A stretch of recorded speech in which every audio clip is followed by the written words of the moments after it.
Well, good evening, folks. We had a very nice afternoon. Wonderful.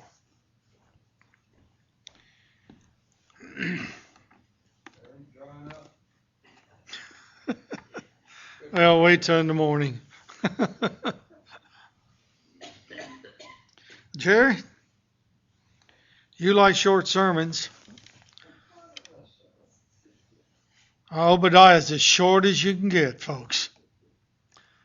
Obadiah is the shortest book in the Old Testament. It's a very brief, as Obadiah calls it, a vision from God.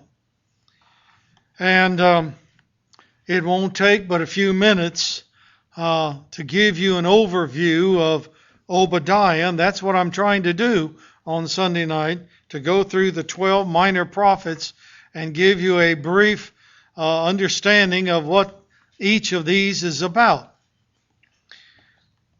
I'm real disappointed tonight that there's a photograph that I wish I had a copy of that I could pass around the room. I don't have a copy of it. I've seen it many times, but I don't have a copy. So let's talk about what I wanted to show you to begin with. Obadiah, we do not have any idea when he lived. We know that he lived undoubtedly after the fall of Jerusalem, after Nebuchadnezzar came in and destroyed Judah. And there are still people who will say, well, we don't know that that's the case either. Vinton Morgan will freely admit, I don't know. Secondly, we don't know anything about Obadiah. There are 13 Obadiahs in the Bible, the Old Testament. But it was a common name, and we do not know if any of the other Obadiahs is the same as this one. So what do we know so far? Nothing. What we do know is that Obadiah the prophet had a vision from God, and he shared it. Now, you've been with me on Sunday night for several weeks now, and the theme every Sunday night's been the same thing, right? God's going to condemn Israel or Judah for their behavior, or I should say misbehavior. But this is different. Obadiah does not talk about the sins of Israel or Judah. There's not a word of condemnation there. Did they deserve it? Oh, yes, they deserved it all right. But what he is condemning is Edom, or Edom, however you want to pronounce it, wherever you put the accent. Edom. Let's talk about where this nation of people came from. Remember, there was a set of twins in Jewish history, Jacob and Esau. The oldest one was which? Esau. What do you remember about his birth? He's oldest, but what else is it said about Esau? He's covered in red, probably red hair all over his He came out red. Okay. His younger brother was clutching his heel, and Jacob actually means heel clutcher. That's something. Esau means what? Red. Okay. Of course, Esau sold his birthright for a bowl of red. Do you get the word red there? Okay. The descendants of Esau are the Edomites. It's very important that you know where they lived. Now, I'm not been there, of course. I've read about it and I've seen the photographs. Edom is southeast of the Dead Sea. Now, if you got a Bible and a map in it, you'll look that the Edomites lived in a stretch of land that runs from north to south. Very similar to what we might say a line that's running from North Florida to the South Florida. Forget the Panhandle. And it's about 100 miles long, and it's only about 30 miles wide. It is a mountain range, basically in a desert area. It runs from the southern part of the Dead Sea to the Gulf of Aqaba. What was it, last week or week before now, when the tanker was blown up by the Iranians, was it? In the Gulf of Aqaba. Now, if you look at a map, you will notice that it's part of the Arabian desert. Mountain range, narrow, running from the Dead Sea to the Gulf of Aqaba. But what is so unique about this little strip of land is that not only did Esau's descendants live there, they were a very formidable people. The mountain range is called the Sur mountain range. And in the middle of that is a city that's called today Petra. Petra. It's an old city that goes back to the time of the descendants of Esau. What is so unique about it, and it is a major tourist attraction today. Very few people live there. I don't know if any of them live in that city at all. But the city sits in a ravine. Everybody know what a ravine is? The walls of the ravine are 700 feet tall. Now, think about that for a minute. Pardon? Not much sunlight. Well, that's the first thing I'm going to talk about, Jerry. It's in the desert area, and it's on the King's Highway, which basically is the highway from Iran to Egypt, the old highway that they traveled. And Petra was a place where they stopped. They didn't get rich raising corn there. They didn't raise wheat there. It was a stop where you provided housing and necessities for people on the King's Highway. And as Jerry says, there's very little sunlight there. It has to be high noon before the sun comes in. And you say, well, that's bad. But not for them. Why? It's cool down in there. Okay? And what they did there was to carve their houses out of the red rocks. And later, after the Edomites were driven out, the Libyans came in there and they carved their temples. And I've seen pictures of these temples carved into the rock. And some of these temples rise 100 to 200 feet tall, deep into the rock. They're marvelous structures, and they were built there during the time of the Romans. And you've got to stop and think. That town of Petra was already old when they came. Someone wrote that the Libyans that put their temples there, that city was already twice the age that it is now. So what the Edomites, now let's get back to them. What the Edomites did, they dwelt there. They had a lucrative business in the trade that went through their town. By the way, the ravine is about 30 miles long, if I remember right. And some places it's only 30 feet wide. You kind of get the picture? A ravine in places where it's 30 feet wide, 700 feet tall. And one of the good things for the descendants of Esau was they could defend themselves. Okay? How many men does it take to go to the southern end of the ravine to the northern end to defend 30 feet wide? You can hold out a huge army.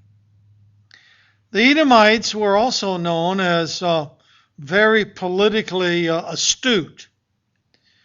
They had a lot of friends. They had what we call in America a confederation.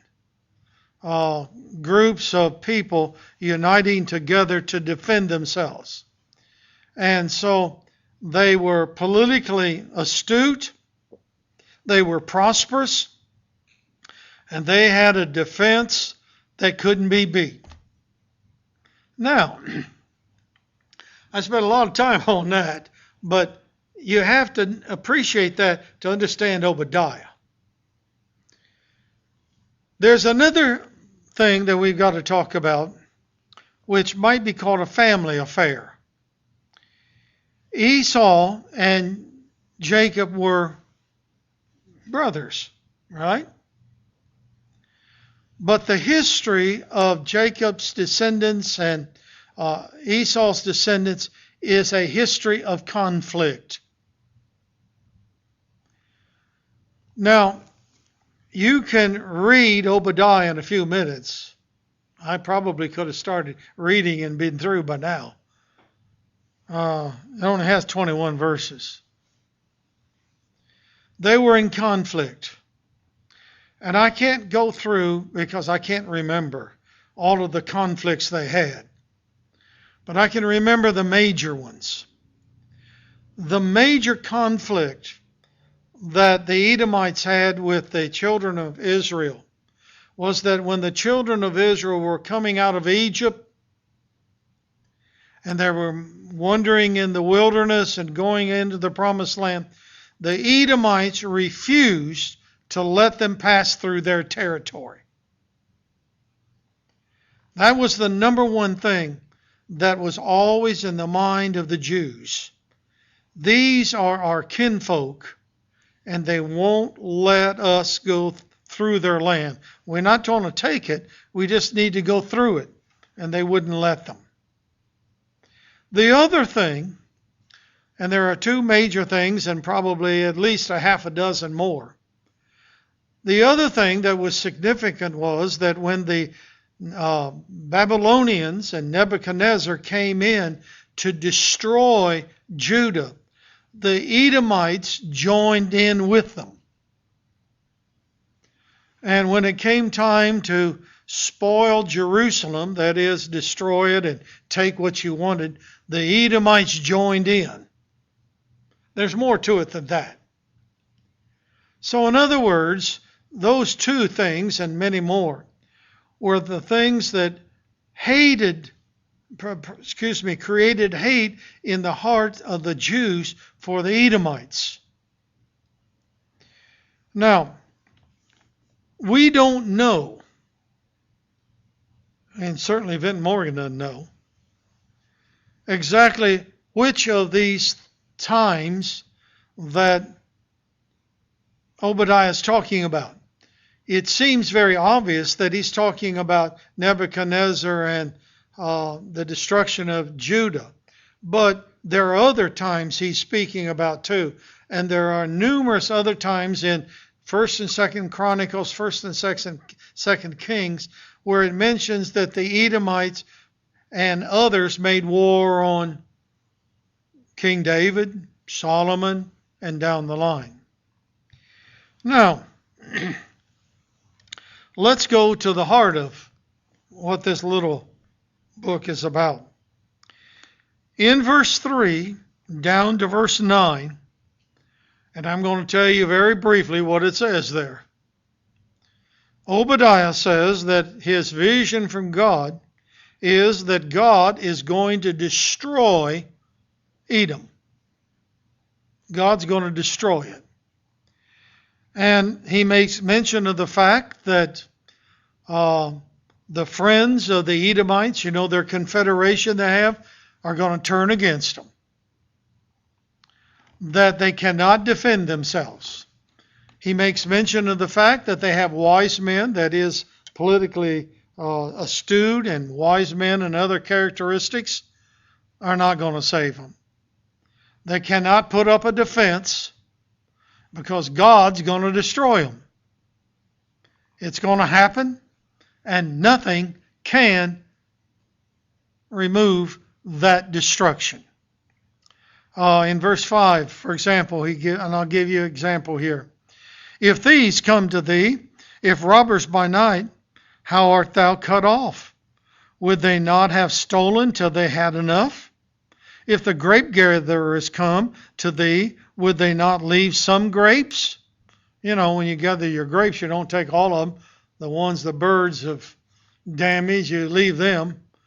And what he's trying to say is that you're going to be destroyed, and what the destroyers don't take, others are going to come in and take it. You're not going to have anything. You are going to be destroyed. Now let's go to the second part. That was easy, wasn't it? Okay. The second part goes from verse 10 to the end of verse 16. And these are the reasons that God gives through Obadiah as to why they're going to be destroyed. Let's just look at a few sentences here. For your violence against thy brother Jacob, shame shall cover thee, and thou shalt be cut off forever. What is he talking about? Well, I think without hesitation, he's talking about the time that they refused to allow the children of Israel to pass through their land. That's not very kind, was it? And then in verse 11, well, I don't want to read all of it. It talks about strangers that carried away captives, and it has reference to Jerusalem here. Captive, his forces, and foreigners into his gates, and cast lots upon Jerusalem. Even thou was one of them. In other words, they went in and took from Jerusalem, and also it mentions elsewhere that the Jews that escaped, and they tried to escape to Eden, they wouldn't let them in. You're on your own. Let me read one more here. In verse 12, reference to the destruction of Jerusalem. But thou shouldest not have looked on the day of thy brother, in the day that he was become a stranger. The Babylonians taken over Jerusalem. Neither shouldest thou have rejoiced over the children of Judah in the day of their destruction by the Babylonians. Neither shouldest thou have spoken proudly in the day of their distress. And the idea there is this. You gave no support to those that were in need. That's the reason God's going to destroy them. Okay, that's the second part. We only have one more to go. Verse 17 to the end of the chapter. And that's very simple too. In the end, as smart as you think you may be, and as smart as you think you have been because of the confederation you've created, and as smart as you think your location for defense is, God's going to win. Look at the last sentence in the letter, verse 21. And the kingdom shall be the Lord's. The Lord's going to win. Now we have another book in the Bible that has a lot of similarities. We read the Revelation and, we get stuck in a lot of things. But in the end, who wins? The Lord's going to win. Okay. Now, what does this little book mean to us as Christians? Well, there are several things that apply to us in this room. Jesus told a parable once. It was a parable that we give the name, the parable of the Good Samaritan. Remember the man that got robbed and they threw him in a ditch and stole everything he had? And notice the emphasis in this story apparently is the man that's in the ditch is a Jew, right? And the Good Samaritan is not, right? He's a Samaritan. So the man in the ditch is a Jew. Is he there because of some sin? No, he got robbed. Two passed by. A priest. He's a Jew, right? And what did he do? He passed by on the other side of the road so he wouldn't have to look at him. The second one to pass by was a Levite. He did the same thing, went about and he didn't look. They were what? To the man in the ditch. They were brethren. Okay? And then the Samaritan came, and he wasn't a brother at all. But the Samaritan is not really the significant thing for us to think about tonight. The Apostle Paul put it this way. Do good unto who? All men. What's the rest of it? Especially to the household of faith. God does not take it lightly when we don't do good to others. Jesus said, love your enemies, and what's the next phrase? Do good to them. Do they deserve it? No, not necessarily. Did the man in the ditch deserve it? I don't know. That's not the point. God's people, even in the time here mentioned, and in Christianity, are to do good, especially to your fellow Christians, but do good in all men. That's why the Edomites were destroyed. They didn't do that to their own people. The other thing that this little book or vision or whatever you want to call it illustrates is that when God makes a promise, whether it's a promise of life or it's a promise of condemnation or destruction, He's going to keep His promise. And I want to say something to Jerry tonight. Seriously, Jerry. You know, it wasn't too many weeks ago